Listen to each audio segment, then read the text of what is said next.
Ladies and gentlemen, this video is scheduled for one unboxing and one TV series review. Introducing to you today, your host for Wrestling with Beauty, the broke beauty guru, the ring queen, Lexa Rose!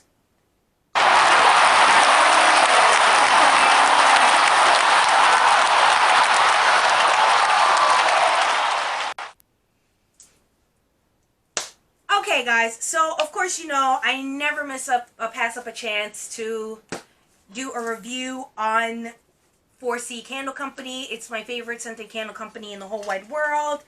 And I have two pieces from their Nerdy Nose collection. And of course, Foresee always likes to leave a little love note. Thank you as always. We love y'all. Hi, hubby. He says hi too. But let's get started with these. I was excited about these two particular scents. I had been excited about them since Foresee had been announcing it. And I'm hoping that they're not broken. Because you know how the post office be doing. They do me dirty. They do me filthy McGillicuddy. Okay? Thinking about so many things. I just wish things would get better. I'm trying to get rid of them. But nothing seems... He needs some milk. G.I. Joe. Okay, well, let's open this bad boy up so that we can unveil two of the candles. And I hope you guys definitely pick these up before they are sold out. I love the fact that me and Foresee definitely have like the same taste in genres. And we're both nerds. We both love our anime. We both love our sci-fi and whatnot. So I definitely had to pick these up because, you know, you got to support independent small businesses, man. This is going to a family, not some corporate company or whatever. So, yeah. So we're going to just open this up. I'm trying not to cut myself. Ooh! Thinking about so many things. Just wish... Okay. Bruh. Let's just hope that they're not broken. Porque I will cry.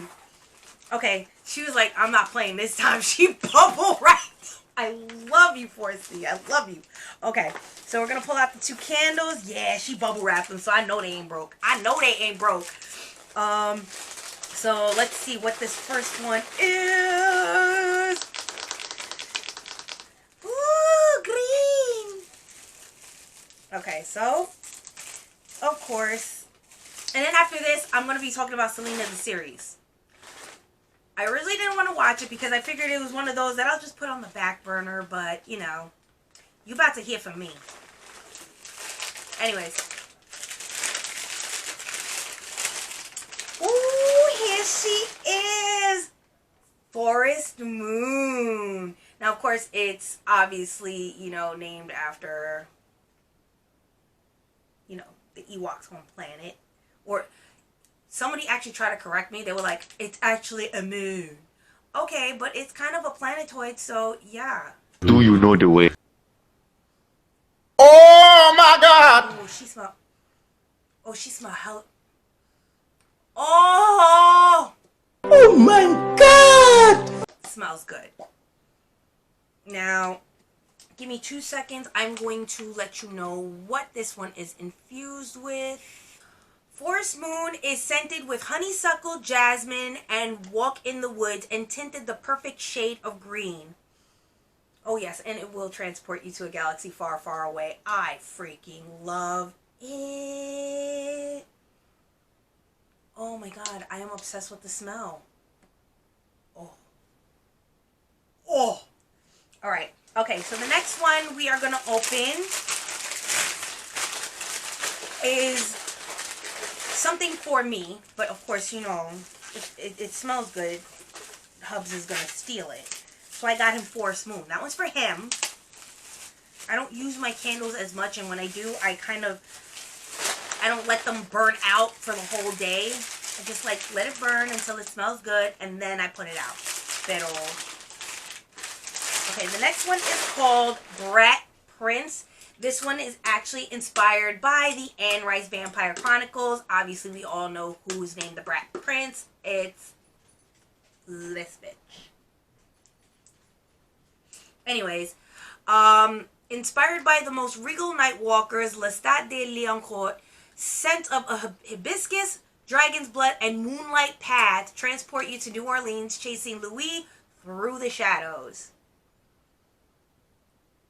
Oh my God! Oh, this one smells so... This one smells clean, like soap. Oh, this one definitely... Oh my God. This one smells so freaking good. I love these. I'm in love. Thoroughly in love. Oh my God, they smell so good. I'm obsessed with this candle company. They are worth every penny. They're homemade with love, and I just absolutely love that. Foresee always gives me a little love letter, you know, to show her gratitude. I just love supporting their company. I love their candles. They're amazing. They smell good. And they do give a subtle scent, not an overpowering scent, like some candles are prone to doing, especially pumpkin spice. Entonces. Okay, so now that we've gone through the candles, I just want to do a brief recap of Selena the series, because I was watching this and I was like... Okay, first of all, her family was toxic as fuck. You could tell her dad was just money hungry as all get out. Like, Bruh. And what makes it worse is the fact that because he was so money hungry on his poor kids, like, his kids adopted that kind of unhealthy mentality, and it definitely affected Selena greatly. Like, they made her sister Suzette look like a fucking a brat, like, that needed to be validated constantly, that needed to be, you know, told that she's just as important. And just whenever it suited the rest of the family, they would always throw in poor Selena's face. You have to think of the family. You have to think of the family. You have to think of the family. Meanwhile, AP got a whole ass wife and kid. Freaking Suzette dating some dude that's not even in the band. And everybody's mad at Selena because she wants to date Chris, who's in the band, who's familiar with the family, who's already proven that he could be trusted. He already had to go through circus hoops to prove that he was a good enough musician to be a part of the band. But then he also had to prove that he was good enough to be with Selena, which I find really rude, because out of everybody in that whole entire family, it seemed like Chris was the only one that seemed to get her. He seemed to understand her, and he seemed to, you know, be her peace when everybody else was just a cacophony of, you know, disappointment and disapproval. And you know, that unhealthy mentality caused Selena herself to basically strive for the best. Like, she was like, oh, I'm gonna have a boutique, I'm gonna have this, and everybody's like, dude, slow down. And it's like, whoa, wait a minute. Y'all weren't telling her to slow down when she was going on tour since she was 9 years old. But now you're telling her to slow down because she wants to freaking expand from just being a musician, but she wants to also be a designer. Come on, people. You gotta give this poor child a break. And I feel so bad because they were so busy trying to make money and trying to be on top. They never realized freaking Yolanda slipping right underneath their noses and freaking causing all sorts of fucking hectic shit. And I feel so bad because at one point they make it seem like, you know, every single family member was at fault. But the one who felt it the most was probably Chris, because he asked, do you want me to come with you? And she said no. You know, so you know a part of him blames himself. It was a great show. It definitely stayed true with a lot of the appearances. The costume was great. The actress that played Selena obviously was Rosita from The Walking Dead. And at some point I was just wondering when zombies would appear. The wigs were... disgusting! But I digress. They told a good story. They did encompass the characters. I guess the way they were meant to be. Oh my god, don't even get me started on poor Ricky. So freaking heartbreaking that he never got to be with Suzette. Like, damn, and he wrote a song to her, and the thing is, in the show, it implies that she knows that the song is about her when she hears it and sees Ricky's reflection while looking at Selena and realizes, oh shit, deuces. But I did like the show from beginning to end. It was good. It told the story of her life. I feel like some of it seems a bit exaggerated, especially the way they made Suzette seem like she was just a needy brat, like, pay attention to me, I'm not the greatest drummer in the world. Like, come on now. They made her look like a pick-me, and I really want to think that she wasn't a pick-me, especially when she was bitching about the fact that Selena had a private ceremony at the courthouse, and she was bitching about, well, what about me? What about me? Like, what about you? You didn't even want them to get married anyway, so why are you so worried? Like, you got your white wedding? Come on now, mijita. Like, stop being so selfish. It's not like Selena asked to be thrown in the middle of the spotlight. She just happened to be the one that knew how to sing the best. And everybody kind of, like, fell in line accordingly. I feel bad that her brother, AB, was really a jerk to her about messing with Chris, because it's like, bro, you brought him in. What the fuck did you think was gonna happen? Okay? Like, you're gonna fucking put a fine-ass man in front of your younger sister and expect her not to fucking be sprung? She's never had a relationship. She never had any friends. She never really had a proper childhood. She pretty much had a Michael Jackson upbringing. Like, this girl was performing since she was 9 years old. So, when her father started being overprotective and saying, oh, I know those kind of dudes. Where? Again, it was a good series. These are just my opinions. You can disagree with them all you want. I'm up for a healthy debate. But these are just the views of what I gathered. Maybe I'm reading too much into it. But, I did bring up some valid points that I feel support my opinions. If you have a counter argument to it, please feel free to, debate healthfully in the comments. No name calling, none of that freaking stuff, because I'll laugh at you. Because if you have to resort to name calling in a debate, then you obviously already lost the debate. So, again, those were just my views on the show. I definitely give it like 4 out of 5 stars. It was really good. I just feel like the wigs were just... the acting was really good. The padding on the actress's butt to make her look as curvy as Selena was, it was just a little weird.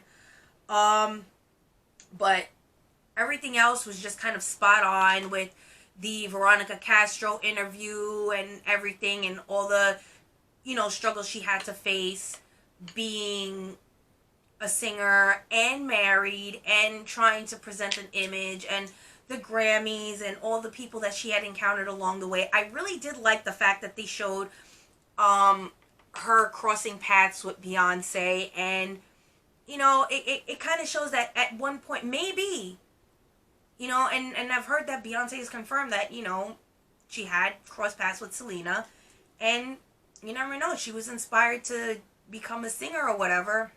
And like Tina says in the movie, if you can't be afraid of everybody if you want to be famous.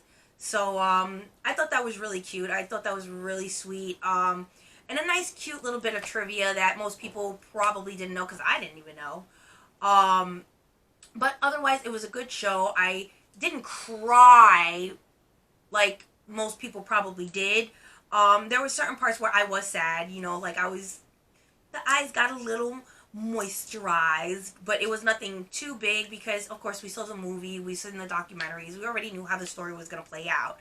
Personally for me, I felt no need to cry because I just knew what was going to happen. So it was more like, suspense, like, ooh, how are they going to portray this? And they did a really good job. Bravo, Netflix. Bravo to the actors who put in the time, put in the work, and really brought the characters to life. I don't know if it was meant to make them look like that, but, I mean, granted, I get where these characters were coming from and who they were, because, for the greater goal of the family, they all wanted to thrive, they all wanted to flourish. But at the end of the day, only one of them made it. And the rest of them just kind of faded into the background. So, you know, with everybody so worried about Selena making it, like they were going to always be there for the whole entire ride in the long run, it kind of seemed moot point for everyone to like really give her a hard time. She was fully prepared when she finally went solo. She knew what to do and what to expect. But again, she did it on her own because it was hard to trust anybody. And Yolanda obviously proved it. And the actress that portrayed her, oh my God, spot on. Bravo, baby girl. I just feel bad for people who are gonna hate you for no reason. Just like they did with the last actress that played her. And you know what I'm saying? But you did your job, because if you got people to hate you in real life, then you played that character perfectly. So, again, 4 out of 5 stars. The costuming could have been a little bit better, and I feel like they kind of made some of these characters look a little more toxic than they actually were. But again, I don't know the family. I don't know how they really were, but you know, Netflix did a really good job telling the story. So, that's just pretty much my point of view of the Selena movie. We're gonna go into the next the Selena series. We're gonna go into the next item that I just watched, which was this new movie that just came out. Everybody's been talking about it, The Mitchells versus the Machines. I can't tell you how much I felt like I was thrown back into the 2000s of the old school memes, the old school jokes and references, the animation, the art style. The fact that they were able to incorporate, you know, 3D and 2D animation to make such a funny, heartwarming story. I thought it was really cute. I thought it was funny. I like the 2 little robot babies, or the robot boys, or whatever. Mama Mitchell did her thing. Mama Mitchell did her thing. Okay, she said, mother of 2, how do you do? But it was great, from the music to everything, the way it all came together, and it was just funny all around, and it just kind of tells a underlying story, that's something you got to really pay attention to, because it's not just a fun comedy family romp, you know, animation. There's an underlying, you know, lesson there. There's an underlying message that you got to pay attention to. Pero it was really good. It was definitely very well created. I laughed from beginning to end. I thought it was just so freaking hilarious, and I highly recommend it. Definitely 5 out of 5 stars for that one. It was just too freaking funny, and I definitely highly recommend it. And again, these 2 were something that I seen on TikTok, scrolling. So I figured, you know what? Let me check out Mitchells versus the Machines. I only watched Selena because a friend of mine wanted my point of view of the show, so I'm gonna go a little bit more in depth with it for that interview. But by the time you see that, you'll be able to hear my side of it. So by the time you see this, you already have heard my point of view on the show. So I'll put the link below so you guys can be able to watch it. Entonces, you'll be able to at least hear more in depth of how I feel, a more specific explanation, instead of just kind of giving you just the vague gloss over, because I don't want to give too much out. I mean, we all know how the Selena series ends. We've been there. I lived it.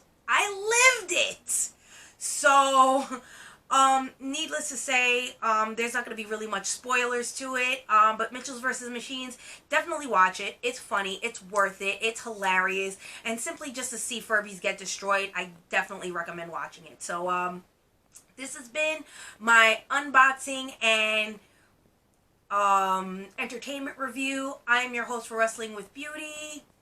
Don't forget to pick up my novel, The Pure Blood Eternal. It is on Amazon Books and also available for Kindle. I'm your host for Wrestling with Beauty, the Broke Beauty Guru. I'll see you on my next video. Don't forget to hit the like and subscribe button, and I will see you on my next video. Keep it Gucci Pucci, bitches.